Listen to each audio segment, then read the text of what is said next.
It's another day. It's another three things. Today, we're going to talk about the three reasons some people never start their dream.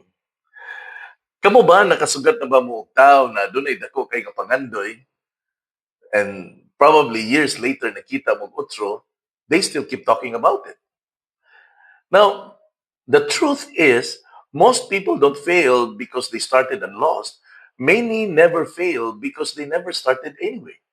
And that is a sad story because some of the greatest opportunities in life are found on the other side of one courageous step. Karon, atong pagahisgutan ang tulo ka rason why people never start their dream. Let's begin. Number one, they wait for the perfect timing. Now, daghan kayo sa tua na dili mo sugod hangtod, probably, kung doon na sila kwarta. Uban, dili mo sugod kung dili igo ang ilang experience. Or probably, ang uban, dili mo sugod kung dili na jud hanay ang tanan. But the perfect time, actually, and rarely, moabot siya.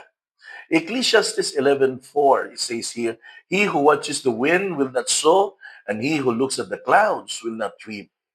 Now, una-una ako no, kung ang farmer nagulat siya sa perfect weather, usa siya magtanong, then definitely di gid siya katanong. Likewise, if you are waiting for the perfect condition before you will begin, dili jud ka makasugod. Usahay, kining ato ang word na someday, usahay mahimong never. My piece of advice, start where you are right now. Use what you have. Just trust God with the rest. Number two, they let fear become the decision maker. Now, fear whispers, what if mo fail ka? What if sawayon ka sa mga tao kung mopalpak ang imong endeavor? What if dili ka ingon ana gyud ka maayo? And slowly, fear becomes a prison. But here's the reality. Every successful person you've ever admired started scared. Nagsugod silang naadlot dyan.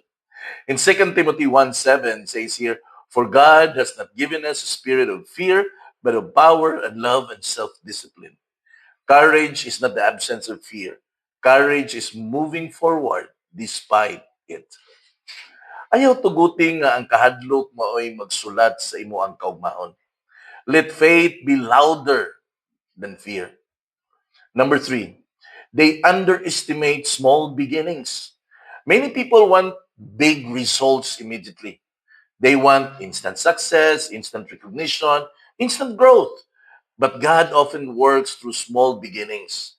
Now in Zechariah 4:10, it says there, do not despise these small beginnings.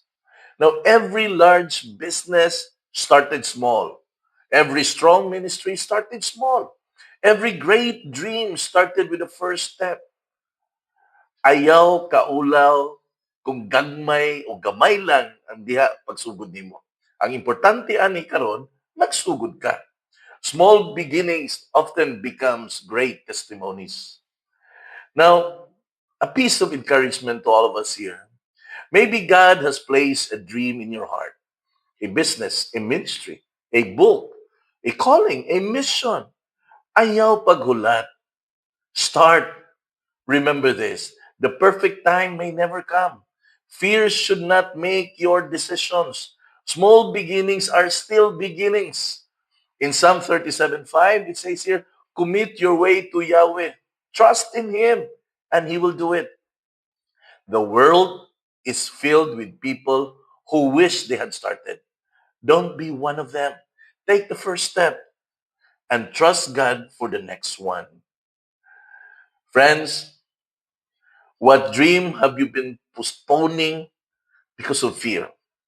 Or probably uncertainty? Or waiting for the perfect time? Share it below. Let's encourage one another to take the first step.